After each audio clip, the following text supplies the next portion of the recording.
आखिर कैसे पता चला कि आज से 10,000 साल पहले एक पूरा का पूरा शहर समंदर के अंदर डूब गया था?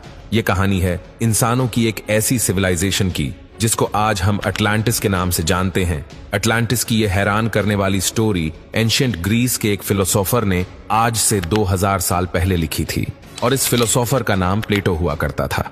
प्लेटो ने अटलांटिस के बारे में लिखा था कि यहाँ के लोग खुद को खुदा माना करते थे, इनके पास एक्स्ट्रा ऑर्डिनरी पावर्स हुआ करती थी और ये लोग जिन आइलैंड्स पर रहते थे वहां सोना और चांदी भारी तादाद में पाया जाता था। प्लेटो ने अपनी बुक में यह भी लिखा था कि अटलांटिस के लोग काफी अय्याश भी थे और अपनी पावर्स का गलत इस्तेमाल भी करते थे। इसी वजह से ये पूरा का पूरा शहर समंदर के अंदर डूब गया था। 2000 साल पहले लिखी गई अटलांटिस की ये कहानी आज एक हिस्टोरिकल मिस्ट्री बन चुकी है, क्योंकि हिस्ट्री में कई ऐसे शहर हुआ करते थे जो आज समंदर के अंदर डूबे हुए हैं।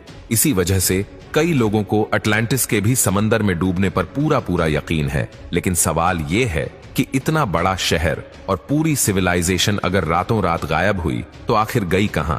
जिनका जवाब तलाश करने के लिए साइंटिस्ट, आर्कियोलॉजिस्ट और रिसर्चर्स पिछली कई सदियों से कोशिश कर रहे हैं। लेकिन इस बार साइंस ने समंदर के अंदर जो सबूत तलाश किए हैं उसको देखकर यह कहना गलत नहीं होगा कि शायद 11,000 सालों के बाद हम अटलांटिस के डूबे हुए शहर को तलाश करने के बहुत करीब पहुंच चुके हैं। अटलांटिस को समंदर में तलाश करने के लिए एक्सपर्ट्स कई अटेम्प्ट कर चुके हैं। इनमें से एक अटेम्प्ट जापान के एक रिमोट आइलैंड के करीब किया गया था जो यूनागुनी के नाम से जाना जाता है। यहाँ मौजूद समंदर का पानी न सिर्फ खौफनाक है बल्कि इस जगह से अक्सर टाइफून्स भी निकलते हैं। साथ साथ यहाँ पानी के अंदर हैमरहेड शार्क्स के टोले भी मंडलाते देखे गए हैं, क्योंकि समंदर के इस खतरनाक हिस्से में ड्राइविंग करना डीप सी डाइवर्स के लिए एक बहुत बड़ा चैलेंज होता है। इसी वजह से काफी अरसे तक ये जगह एक्सपर्ट्स की नजरों से छुपी हुई थी। किहाचायरो एक ऐसा शख्स है जिसने अपनी जान की परवाह किए बगैर यूनागुनी में डाइव किया था। इस डाइवर का कहना था कि जब मैं पानी के अंदर गया तो यहाँ पानी बिल्कुल क्रिस्टल क्लियर था और मैंने बॉटम पर एक अजीबो गरीब स्ट्रक्चर बना हुआ देखा।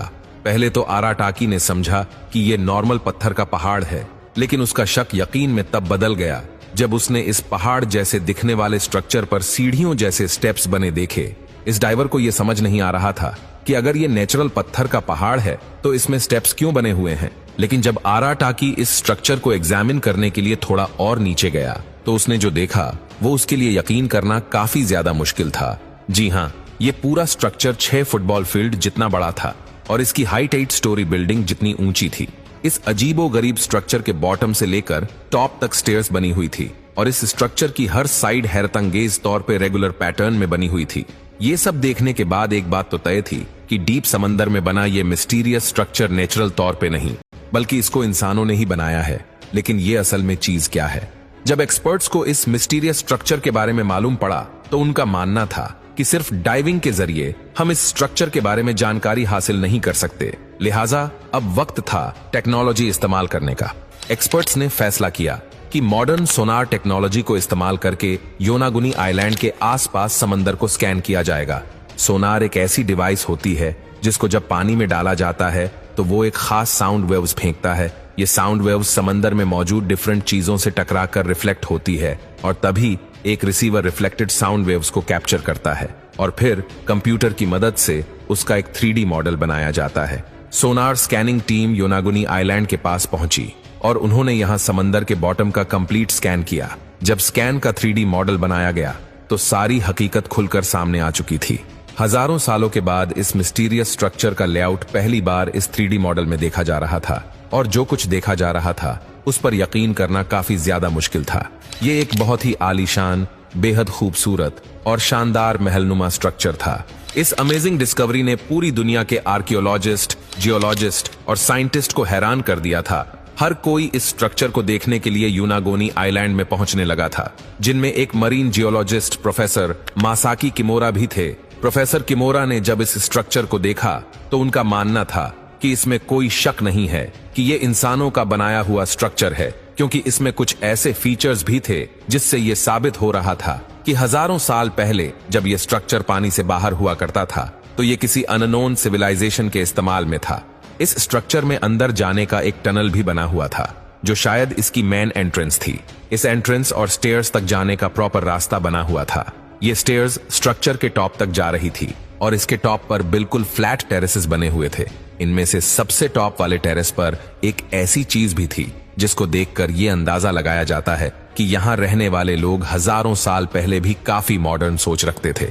यहाँ एक ट्रायंगल शेप का पूल भी बना हुआ था, जहाँ प्रोफेसर किमोरा के ख्याल से नहाने के बाद लोग यही टेरेस पर सनबात करते होंगे। ये टेरेसेस इतने बड़े हैं कि यहाँ हजारों लोग एक ही वक्त में खड़े हो सकते हैं। योनागुनी आइलैंड के पास समंदर में पड़ा ये स्ट्रक्चर, जिसमें एंट्रेंस भी थी और स्टेयर्स भी बनी थी और टेरेसेस के साथ साथ एक पूल भी बना हुआ था। ये सारी चीजें प्रोफेसर किमोरा को यही इशारा दे रही थी कि ये स्ट्रक्चर किसी दौर में यहाँ रहने वाली सिविलाइजेशन का केसल हुआ करता था। लेकिन अपनी इस थियरी को प्रूव करने के लिए कुछ सबूत भी चाहिए थे, जिससे ये साबित हो कि वाकई यहाँ इंसान किसी दौर में बसते थे। इसके लिए एक बार फिर से इस अंडर वाटर स्ट्रक्चर का मुआयना किया गया और कुछ सैंपल्स भी कलेक्ट किए गए। इन सैंपल्स में ज्यादा तो कुछ नहीं मिला, लेकिन एक चीज ऐसी थी जो काफी अजीब दिख रही थी। यहाँ से मिलने वाले एक पत्थर पर एक क्रॉस सिंबल बना हुआ था और इसी पत्थर पर 2 सुराग भी बने हुए थे। प्रोफेसर किमोरा का मानना है कि शायद लोग इसको उंगलियों से पकड़ते होंगे और शायद इसका उस दौर में कोई खास मकसद होगा। देखने में तो ऐसा मालूम होता है कि ये स्ट्रक्चर स्टोन ब्लॉक से बना हुआ है, लेकिन फॉरेंसिक डिटेल से मालूम पड़ा कि ये एक ही बहुत बड़ा पत्थर है। यानी इस एक बड़े पत्थर को तराश तराश कर इसका ये केसल जैसा डिजाइन बनाया गया है। यहाँ से मिलने वाले आर्टिफैक्ट की कार्बन डेटिंग से मालूम पड़ा कि ये नमूने 8 से 10,000 साल पुराने हैं। यानी 10,000 साल पहले ये जगह पानी से बाहर होती थी और यहाँ इंसानों की ऐसी सिविलाइजेशन बसती थी जिसका अभी नामो निशान भी नहीं है। लेकिन क्या ये स्ट्रक्चर प्लेटों का बताया हुआ 11,000 साल पुराना अटलांटिस है? ये अभी भी एक राज बना हुआ है।